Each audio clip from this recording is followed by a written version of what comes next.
Leon has been playing it. But up in that lane, they do need somebody that is able to execute very quickly. Perhaps throwing a Ringo up there would work really well for them. And then, down in that jungle, I like Catherine works really strongly also. Oh my goodness gracious. We're sitting here. These guys have already locked in their picks in the background. All I can tell you right now is that we're checking this out. You guys are going to see this any second now. This is high firepower. I'm excited. I think these are the kind of drafts that, both of these teams wanted. I'm calling Gankstars. You're calling Gankstars? Yeah. All right. Well, I'm not going to say anything. You guys can call it yourself. We've loaded into the Halcyon fold. So one last time here in the first qualifier, let's throw it over to casters, Action Jackson, and Vidius.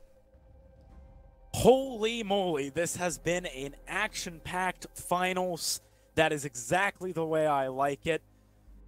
Man, Vidius, what can we expect in this final game? You can see the compositions now.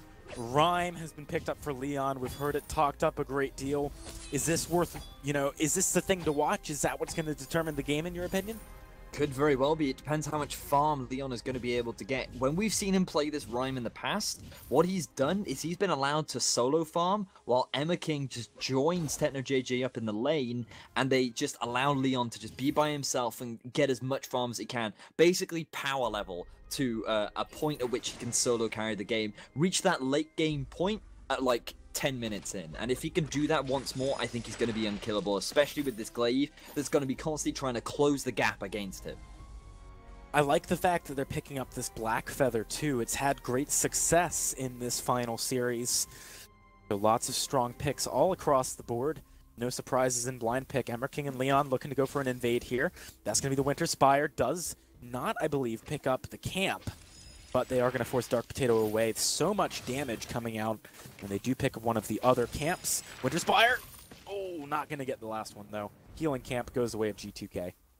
But they still do a good job of denying some farm away from Dark Potato. Dingo, I say Dingo was forced to get that. He actually wasn't. So, there you go. No denial success. Leon doing what he can to try and put his stamp on the early game, but unfortunately not going to be able to pull that one off. So he is just going to continue his farm alongside of Emma King right now. Very passive early game. Let's have a look up in the lane as we see Techno JJ going up against Redix. Adagio versus Black Feather typically goes in the favor of Adagio early on, simply because you have that range advantage. You can poke him down pretty much as you want. But then once Techno JJ hits that level 6 mark, Redix needs to be careful. We saw this earlier on in the series from Techno JJ specifically, where he was constantly diving onto Redix's Adagio, and every time he was free to do that, he just melted him. So hopefully Redix can change up his playstyle, because we could see a repeat performance from what we saw earlier on in the series. Here comes a bit of a dive onto him, but he's already far enough back that Leon is going to have a tough time, or not. He walks back in. That's going to be the root coming out of Leon, and they find first blood in this Game 5 of the finals. So Gankstars with the initiation, not enough respect coming out from G2 of that Fortress, which is somewhat ironic considering they're running Fortress themselves. So the setup coming out from Gankstars, really well executed, going to get themselves first blood. Not going to give them a massive gold advantage, but still going to definitely help with their momentum coming into Game 5. Oh, absolutely. There's no better feeling when you're in this super pressurizing situation than getting some early moral victory like that. Dark Potato could be a target here for Leon, but the Afterburn away is going to keep him safe for now. Redix and Techno JJ keep duking it out in the lane. Here comes Leon and Emmer King, maybe for a second attempt. Redix got to be careful. He's rooted up. This is just rinse and repeat for Gankstars Cerebrus, but they don't quite have the damage this time. Redix is able to get back to the safety. We got a rotation up from Dingo and Dark Potato just to cover his back a little bit as well. They probably want to just shove the lane out so that they can help Redix go pick up a couple of extra items. No, they are just going to provide some utility. Go on to Techno. Ooh, that's a lot of damage, but they're not able to lock him up. Don't actually land any hard crowd control. Something which, by the way, unless Redix lands a big ultimate or there's an afterburn, is somewhat lacking on the side, or at least very difficult to achieve on the side of G2K. Wow. Looking forward. Oh, whoa, Rhyme. Leon gets picked up there. 3-man roam into the jungle. Sorry, I missed that one from G2K. That's not ideal. I guess they're taking note of the fact that Leon does like to power farm by himself a lot on that hero. Yeah, exactly that. G2 recognize what Leon is trying to do. They also realize how much time Emma King is spending up in the lane. So they use that as an advantage. All three members rotate up to the lane, they shove it in, and then they go for that invade onto Leon and try and punish his solo jungling. And they're able to get a kill off the back of it. They don't steal any of the back camps away, but I still think they're going to be happy regardless. Trying to shut down Leon as much as possible is exactly what G2 want to do. Oh yeah, I mean, Leon, he is the big question mark. I think in this game, it's kind of binary. If he gets ahead early enough on or doesn't fall far enough behind, he's going to take over the late game without a doubt. But if you can shut him down a little bit, he's going to be in that 0 position, not necessarily doing too much work because his damage really is relying on getting some items early. Speaking of items, look at this. He's going for those 4 crystal bits, playing a bit of the sky build on that rhyme. Interesting itemization here. It's pretty standard. You just want as much early crystal power as possible, given that you are going to be spamming those abilities. He's likely going to transition that into the Eve of Harvest early on, gives you some nice sustain, but the energy regeneration is really what's core on that rhyme, because you do spam those spells very early on, as both teams now meeting in the jungle. Here we go. Reddick's going to be the main focus. He doesn't have ultimate. There's the Valkyrie as well. Dingo takes so much damage. ESC finding 2 quick kills there, making it 3 for 1. In this blind pick game 5. Things are getting pretty intense. Dark Potato dove onto. It's not going to be an ace, but it is going to be a 3 for 0 for Gankstars Cerebrus. Great execution coming out from Gankstars. They knew they could force the fight in the jungle, given that Leon, having hit level 6, has a bigger power spike than Dark Potato does, and they took advantage of that immediately. Really well played fight. They're going to get the 3 for 0 as well as a turret off the back of it. And we were talking about how Leon, if he's allowed to get that fantastic early start, he may very well be able to run away with the game. But we haven't talked at all about Techno JJ, and it was his Black Feather that secured them that 2-game advantage. And now that he's sitting at 2-0 and 2 on this Black Feather, working towards that Serpent's Mask, he is going to be a massive threat that I don't know how G2 are going to be able to deal with. Gonna be a big question mark moving forward. I feel like maybe landing a big Verse of Judgment, something like that, might be the best way of dealing with him once he's dove onto your team, but it's very hard to lock a Black Feather down post level 6. That Rose defensive is just such a potent tool to getting away or repositioning in fights. It certainly is. Look at both teams right now. They're just posturing. Seems to be a common theme as we head into the final 2 games of this series. I don't know why I'm speaking in a hushed tone. I think that I don't want to give away Gangstar's position right now. Is there a 3-man unit looking for Dark Potato? Dark Potato already used that Afterburn. Gonna knock back Emmer King, but that might not be the best target as Leon comes forward, trying to get the root down. He finds it. Winter Spire picks up the kill. Gangstar Cerberus leading 5-1 right now, and they're going to be picking up the gold mine off the back of that kill. Oh, it doesn't matter how much of a scaredy cat you are. There's no way you're going to be able to escape the keen scent of that Bloodhound of Emma King as he easily chases down Dark Potato, and Leon with the follow-up guarantees themselves another kill and the gold mine. So really nice stuff coming out from G2. Sorry, from Gankstars, as they now accrue themselves a 3,000 gold lead, which is a fantastic start to be in, given that you have the composition that has the better late game, or at the very least I would argue has the better late game. When you have this Rhyme, you have this Black Feather, and Gankstars, they're not done yet. Yeah, they're looking for some more fights here. Not able to find anything just yet as G2K is playing very closely knit as a unit, sticking together so no one can be caught out like Dark Potato was just a second ago. Very important that they do that. Gankstars, they're looking for some kills here though. Dingo, a little bit far out. Should be able to get back to his turret though. The Leon, tough for him to get on these targets sometimes. That's the big dilemma when you're playing a Rhyme. But once you're in range, obviously very effective. Look at the level difference now between Leon and Dark Potato. Currently sitting at level 8 to Dark Potato of the 9 of Leon. Attack of the Pack comes out from Dingo just to scare away Gankstars.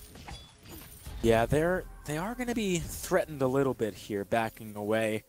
But right now, Dark Potato, I don't know if they realize this, but he's nowhere really near the rest of the team for G2K. So maybe Gankstars could have picked a good fight there. They're just going to back away without that knowledge. However, sitting at 17.5k to the 15.1, they're sitting obviously pretty nice lead. Just picked up the Crucible. That could be big in the next fight. See Leon moving forward, wants to go onto Dingo, gonna find the root, lots of damage coming down. Winter's Fire misses, but a Valkyrie just plonks down on his head. Knocks him up, knocks him down rather. That's gonna be the kill coming across. Leon wants a little bit more, but he's alone on the front of this fight.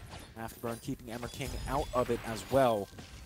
Not the best siege just yet for Gankstars, but maybe they can take this turret down sometime soon. Gankstars doing a great job of just finding these picks all across the map, and as a result of that, they're able to constantly secure objectives off the back of them. So they're going to go for the gold mine. It's only about half full right now. I don't think Dark Potato should go for the steal. I don't feel it's worth it at this point in time. The payout isn't big enough to warrant a steal, and I don't think it's really going to shift the game that much further into Gankstars' favor as it already is. But both teams posturing around this health relic. I don't know if teams want to fight right now. Yeah, this is a little bit of a risky position, potentially for both. BSC, they gotta be careful not to chase too deep. Reddick's the main target right now, gonna be popping that Verse of Judgment, but the Crucible blocks it. Emmer King, he needs to run back a little bit. Leon on the front line, taking a decent chunk of damage, but he's obviously got a lot of that fortified health. Dark Potato, still unscathed. Might have been looking for the afterburn there, but can't find anything. Neither team really wants to commit entirely to that fight.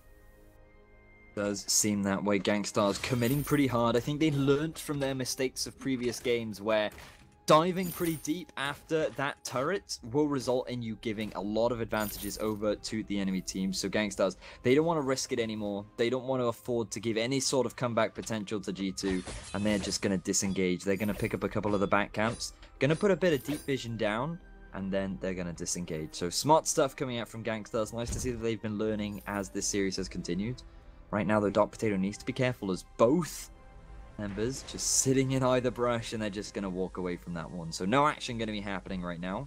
But let's take stock of some of the items. Cerebrus picked up for Dark Potato, and he has actually decided to pick up some tank items this game, so he's going to be relying a little bit more on Redix to provide him with the damage of that Agent of Wrath.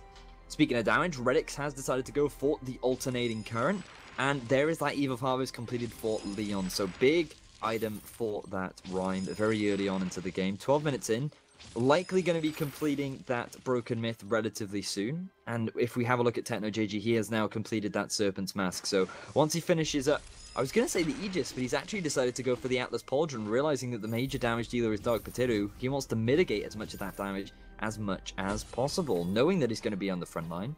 But that Crucible completed for Emmer King as well. I feel like that is a big game changer coming into this fight. Oh, absolutely. It did so much work in the last fight up against Redix's ultimate that I can only imagine it will do a lot of work in the next one, too. Worth noting that Leon hasn't picked up the Broken Myth yet. That's going to be a big pickup when he gets there, but here comes the fight. Redix jumped on right away. The Crucible isn't going to happen. Yeah, that's Emmer King with a great block, and now Dark Potato goes down. Leon is still full health at the moment with Dingo easily taken out. It's the ace for Gankstars Cerebrus. Very strong performance in that last fight. And this is the TechnoJG that we were talking about before.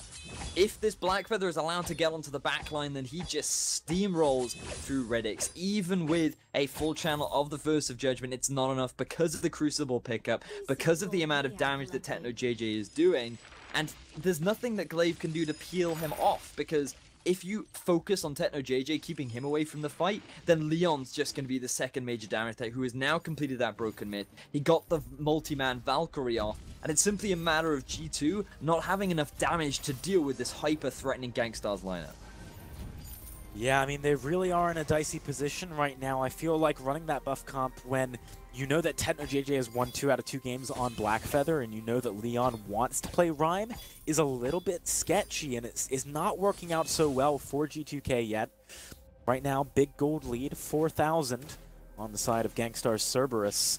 We're only about a minute and a half away from that Kraken spawn, so once that is up, expect to see Gankstars putting a lot of their time and effort into securing it and going for the push.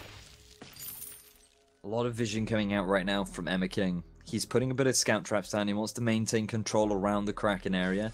They might go for another gold mine just to pick it up before the Kraken spawns. Bit of extra gold never hurts anyone.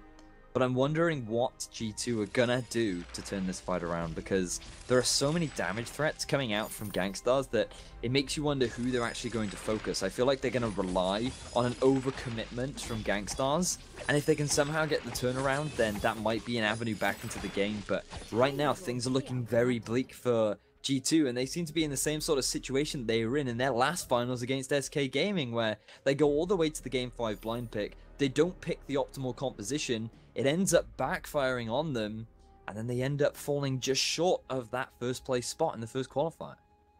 Something worth noting as well is that Leon has in this series, at the very least, had a tendency to dive a bit deep, but on the Rhyme, I'm concerned that it's not going to matter, right? Because he just gets too much fortified health. He's too easily able to sustain with the Eve of Harvest. It's a bit difficult for G2K to really capitalize on those deep dives.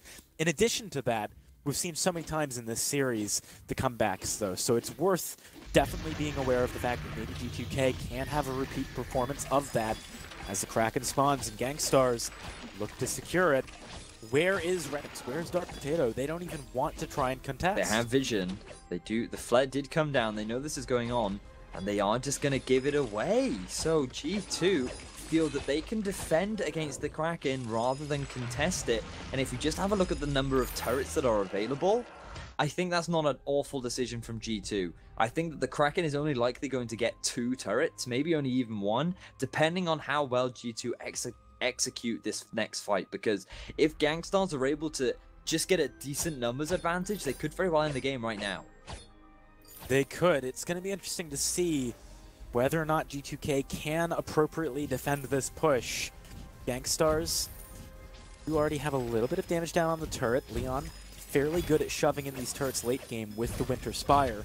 See that first one falling very quickly. Emmer King trying to jump on the Redix. Attack of the Pack popped on both sides. Look at those Wraith Wolves all over the shop.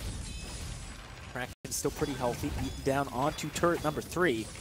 Now JJ's got to be careful though, he's taking a lot of damage from Redix. Might be a bit of an overcommitment for Gankstars to keep this push going as Dark Potato knocks Emmer King into the team.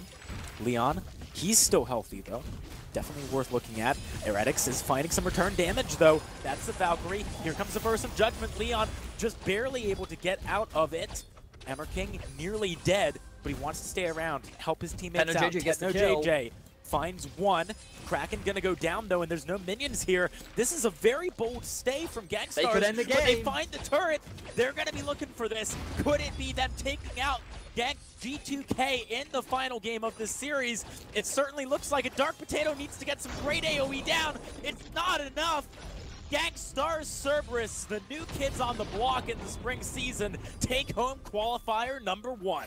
And what a way to do it as well. Very convincing final coming out from Gankstars in that final game. They played a composition that was full of comfort picks for them. They got the Rhyme, which has been banned throughout this series. They got the Black Feather, and it was simple, fantastic execution coming out from Gankstars Cerebrus. Very well played to them. I think they justly deserve that win. But we have to give commiserations to G2. They put up a hard-fought game. They once again, in another final, went to all 5 games. And they look super promising. I just feel like they need to sort of sort out their draft. I feel like they put a lot of value onto heroes that didn't necessarily work out for them. And hopefully, come the next qualifier, they can remedy this and make their way into the finals once more. I think also working on their blind pick especially is important, because that's when they typically fall short. Gonna be interesting seeing them grow as we move forward. Obviously, both of these teams have already secured, along with Team Secret, spots in the Spring Championships. And off the back of that win, Gankstars Cerebrus taking home the lion's share of the prize pool too.